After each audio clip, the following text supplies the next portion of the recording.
Everyone, आज मैं lesson start कर रही हूँ 17 और इस लेसन का नाम है द स्कूल बॉय। ठीक है, यहाँ पे द जो है वो एक आर्टिकल है, स्कूल जो है एक नाउन है और बॉय जो है वो एक बच्चा है जो कि नाउन को शो कर रहा है। ठीक है, ये नाउन है। ठीक है, ये दोनों ही नाउन है, ये आर्टिकल है। इस पोएम में आपको एक पिक्चर दिख रही होगी और इस पिक्चर को देखकर आपको लग रहा होगा कि कुछ परेशान बच्चा बैठा हुआ है, बुक्स हैं उसके पास में, कुछ नोटबुक्स हैं और यहाँ पर पेन पकड़ा हुआ है, थोड़ा सा दुखी दिख रहा है। ठीक है, इस पिक्चर के जरिए हमको इतना तो अंदाज़ा हो रहा है कि कुछ जो पोएम है ये कुछ ज़्यादा हैप्पी बच्चे की नहीं है। इंट्रोडक्शन पढ़ती हूँ, उससे पता चल जाएगा कि किसके बारे में पोएम है और क्या इसका मैसेज है। ठीक है, चलिए स्टार्ट करती हूँ। The school boy in the poem is not a happy child. School का जो लड़का है, स्कूल का बॉय जो है, इन द पोएम इस कविता में, इन द पोएम कविता में, इज नॉट वो नहीं है, अ हैप्पी चाइल्ड एक खुश बच्चा। जो पोएम में जो बच्चा दिख रहा है वो खुश बच्चा नहीं है। क्यों खुश नहीं है? वॉट मेक्स हिम अनहैप्पी, किस चीज़ ने उसको बनाया है, कौन सी चीज़ ऐसी है जो बनाती है उसको अनहैप्पी। अनहैप्पी का मतलब दुखी। कौन सी ऐसी चीज़ है जो उसको अनहैप्पी बनाती है, जिससे वो परेशान हो जाता है। Why does he compare himself, क्यों वो अपने आप, हिमसेल्फ का मतलब अपने आप। ठीक है, क्यों वो अपने आप की कंपेयर का मतलब होता है तुलना करना, किसी से कंपैरिजन करना। वो अपने आप की तुलना क्यों करता है टू अ वर्ड, एक पक्षी से, दैट लिव्स जो रहती है, इन अ केज एक पिंजरे में। बच्चा जो है वो अपने आप की तुलना उस पक्षी से क्यों करता है जो कि पिंजरे में रहता है।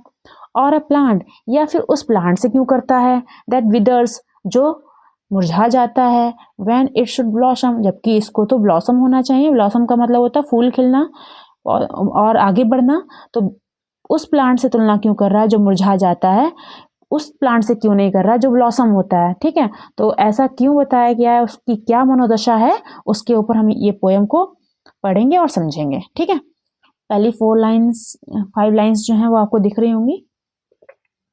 देखिए, I love to rise in a summer morn. अब यहाँ पर जो आई वर्ड है वो बच्चे की तरफ इशारा कर रहा है, बच्चा बोल रहा है। ठीक है, तो बच्चा क्या बोल रहा है, आई लव मुझे अच्छा लगता है या मैं प्यार करता हूँ, टू राइज उठना, इन अ समर मॉर्न, समर यानी कि गर्मियों की, मॉर्न मतलब मॉर्निंग में। मॉर्न यहाँ पर जो है वो मॉर्निंग के लिए आया है। पोएम में कभी कभी शब्दों को शॉर्ट फॉर्म में लिख देते हैं, तो मॉर्न और ईव अगर आपको दिख जाए तो उसका मतलब मॉर्निंग और इवनिंग होगा। तो बच्चा कह रहा है कि मुझे अच्छा लगता है उठना समर की मॉर्न में, यानी कि जो गर्मियाँ होती हैं उनकी सुबह को उठना मुझे पसंद है, अच्छा लगता है। व्हेन द वर्ड्स, जब पक्षी, सिंग मतलब गाना गाते हैं, ऑन एवरी ट्री प्रत्येक पेड़ पर, जब पक्षी जो हैं गाना गाते हैं प्रत्येक पेड़ पर या हर पेड़ पर, तो मुझे उन गर्मियों की सुबह उठना बहुत अच्छा लगता है। The distant huntsman winds his horn, दूर, डिस्टेंट का मतलब दूरी पर, हंट्समैन का मतलब होता है शिकारी। ठीक है, नाउन है। विंड्स हिज हॉर्न अपनी हॉर्न बजाता है। हॉर्न का मतलब एक तरीके की घंटी होती है।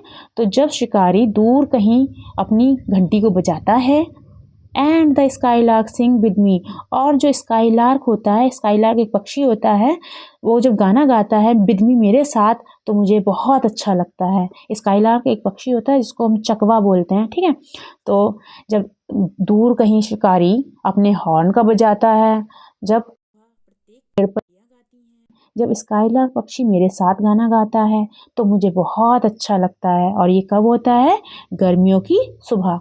ओ व्हाट स्वीट कंपनी, अरे कितनी प्यारी कंपनी है, अरे कितना मधुर साथ है। स्वीट का मतलब प्यारा, मीठास, मधुर। ओ अरे व्हाट स्वीट, कितना मधुर साथ है। और साथ किस चीज़ों का, किन किन चीज़ों का? स्काईलार्क का, हंट्समैन की घंटी या हॉर्न के सुनने का, और पक्षियों के गाने गाने का प्रत्येक पेड़ पर, और सुबह जल्दी उठने का। ठीक है, ये कितना प्यारा साथ है। But to go to school in a summer morn, लेकिन, अब इतनी प्यारी प्यारी चीज़ें हो रही थी लेकिन आगे बताया जा रहा, बट लेकिन, टू गो जाना, टू स्कूल स्कूल में, इन अ समर मॉर्न गर्मियों की सुबह।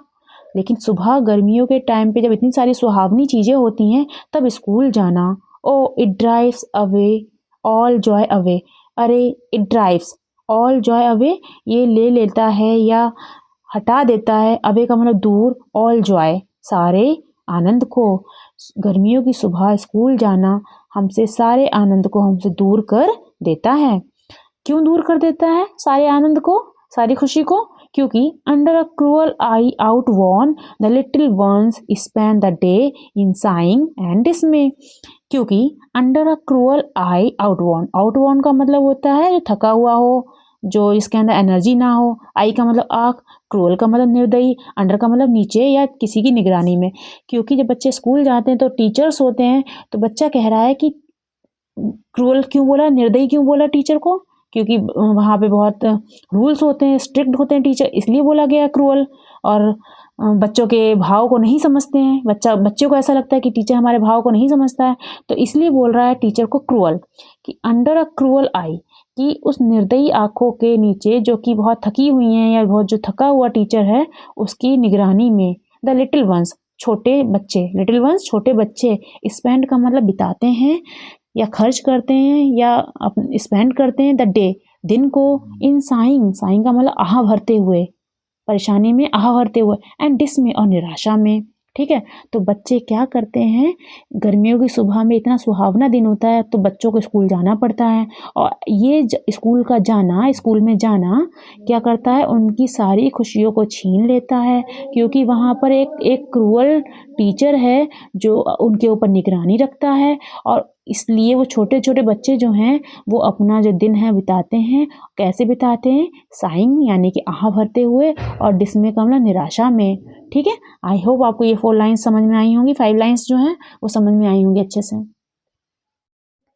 How can born for joy sit in a cage, यहाँ पे क्वेश्चन पूछा है हाउ लगा करके, हाउ कैन द वर्ड, कैसे कोई पक्षी, द वर्ड पक्षी, that is born for Joy, जो कि पैदा हुआ है, फॉर जॉय आनंद के लिए, खुशी के लिए, कि कैसे जो पक्षी जो है जो कि पैदा हुआ है खुशी के लिए, आनंद के लिए, सिट इन अ केज, कैसे वो बैठ सकता है केज में, केज का मतलब पिंजरा। ठीक है, पिंजरे में वो कैसे बैठ सकता है, एंड सिंग, और गाना गा सकता है, मतलब जो पक्षी जो है वो पैदा हुआ है आनंद लेने के लिए, ठीक है, और इंजॉय करने के लिए, जॉय के लिए, वो कैसे उसको पिंजरे में बंद करके बैठा करके वो गाना गा सकता है, वो बैठ करके पिंजरे में गाना कैसे गा सकता है।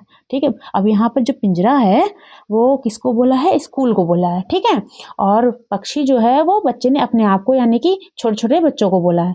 ठीक है, how can a child when fears annoy, अब यहाँ पे ये लाइन देखिए, हाउ कैन अ चाइल्ड, कि कैसे एक बच्चा, व्हेन जब उसके अंदर फियर्स यानी कि डर है, और नॉय का मतलब होता है चिंता से ग्रसित या परेशान है।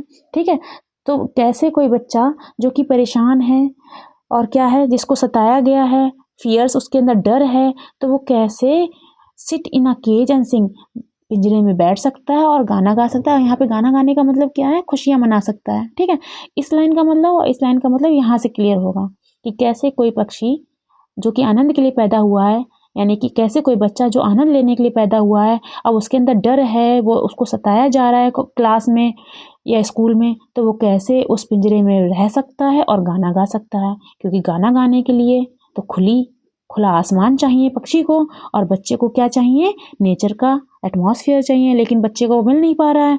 अब जब मिल नहीं पा रहा तो क्या होता है, let's see, but droops his tender wings and forget his youthful spring, अब जब बच्चे को वो एटमॉस्फेयर नहीं मिल रहा है, खुशी वाला, आनंद वाला, नेचर वाला, तो बच्चा क्या करेगा, या पक्षी को ना मिले, पक्षी को किसी पिंजरे में बंद कर दिया जाए तो वो क्या करेगा, but droops his tender wings, वो क्या करेगा, टेंडर का मतलब कोमल या सॉफ्ट, विंग्स का मतलब होता है पंख, वो ड्रूप्स का मतलब नीचे गिरा देना, हिज मतलब अपने, वो गिरा देगा, क्या कर देगा, नीचे गिरा देगा अपने कोमल पंखों को। ठीक है, एंड फॉरगेट, और भूल जाएगा हिज यूथफुल स्प्रिंग, अपनी यूथफुल का मतलब एनर्जी से भरी हुई या नई नई, स्प्रिंग का मतलब बसंत, तो जो नई नई अवस्था है बच्चे की, जब उसको कैद कर दिया जाएगा तो वो अपने टेंडर विंग्स यानी कि अपने कोमल पंखों को नीचे गिरा देगा, और वो अपनी यूथफुल यानी कि जो खुशियों से भरे जो नई नई शुरुआती दिन होते हैं उसकी बसंत को वो क्या करेगा, भूल जाता है जब स्कूल जाता है तो, या बच्चा जब स्कूल जाता है तब ऐसा होता है, और जब किसी पक्षी को पिंजरे में बंद किया जाता है तो वो भी उसके साथ भी ऐसा ही होता है। जो पक्षी है उसका यूथफुल स्प्रिंग है और उसको पिंजरे में बंद कर दिया जाए तो वो कैसे डेवलप होगा, जो एंजॉय लेने के लिए वो पैदा हुआ है। ठीक, ऐसे ही बच्चा है, अब बच्चे के साथ उसका बचपन छीन लिया जाएगा तो वो अपने यूथफुल स्प्रिंग को कैसे एंजॉय कर पाएगा, बल्कि वो परेशान हो जाएगा और निराश हो जाएगा। ठीक है, आपको ये लाइन समझ में आई होंगी। आगे देखिएगा।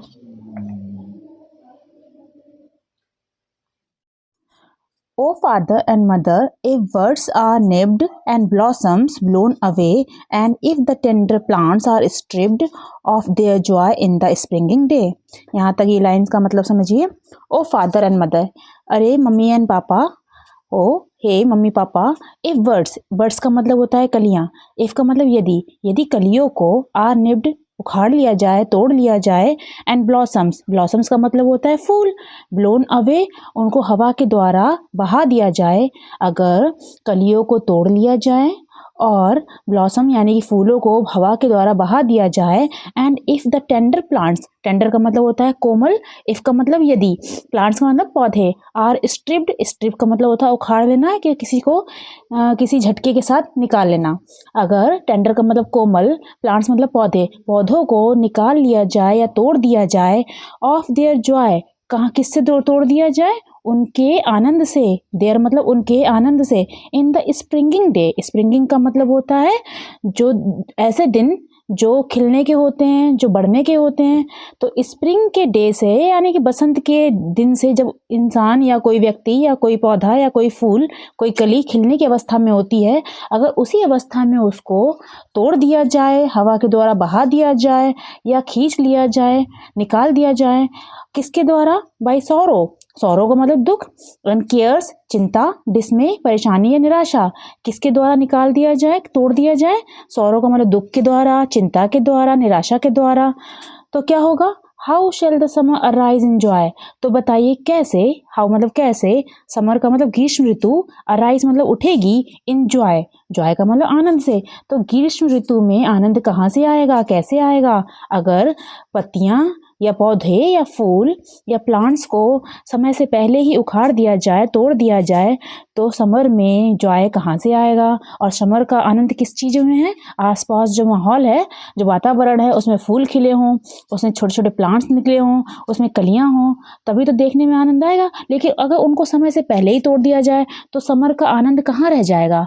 और द समर फ्रूट्स अपीयर, और फिर जो समर के फ्रूट्स हैं, समर में यानी कि गर्मियों में या ग्रीष्म में जो फ्रूट्स मतलब फल आते हैं, वो अपीयर मतलब कहाँ से प्रतीत होंगे, कहाँ से निकलेंगे, कहाँ से प्रकट होंगे, जब अगर कलियों को, फूलों को और प्लांट्स को उनके समय के होने से पहले ही क्या कर लिया जाए, तोड़ दिया जाए, उखाड़ दिया जाए। तो समर के फ्रूट्स कहाँ से आएंगे और समर का जो जॉय है वो कहाँ से आएगा। कहने का मतलब ये है, जब जो फूल होते हैं, छोटे छोटे होते हैं फूल, और जब वो बड़े हो जाते हैं तो वो फ्रूट्स बन जाते हैं। कुछ फूल ऐसे होते हैं जो फ्रूट्स बन जाते हैं, तो जब फूल को ही तोड़ दिया जाएगा तो फ्रूट्स कैसे बनेंगे।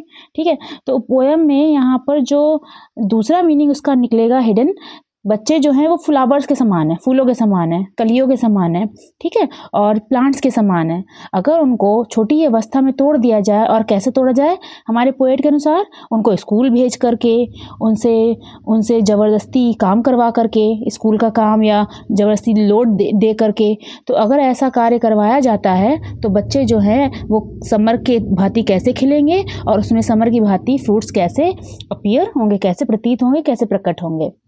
ये छोटी सी पोएम थी। आई होप आपको अच्छे से समझ में आई होगी। इसके राइटर हैं विलियम ब्लेक। विलियम ब्लेक, ये इन्होंने पोएम लिखी थी फ्रॉम द स्कूल बॉय, और उसमें से थोड़ा सा ये पार्ट लिया गया है। आई होप आपको अच्छे से समझ में आई होगी।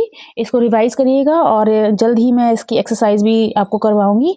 Till then stay tune and watch my videos. मैंने और भी वीडियोज़ डाली हैं, और मेरे चैनल को सब्सक्राइब कर लीजिएगा एंड शेयर कर दीजिएगा। ठीक है, ओके, बाय बाय।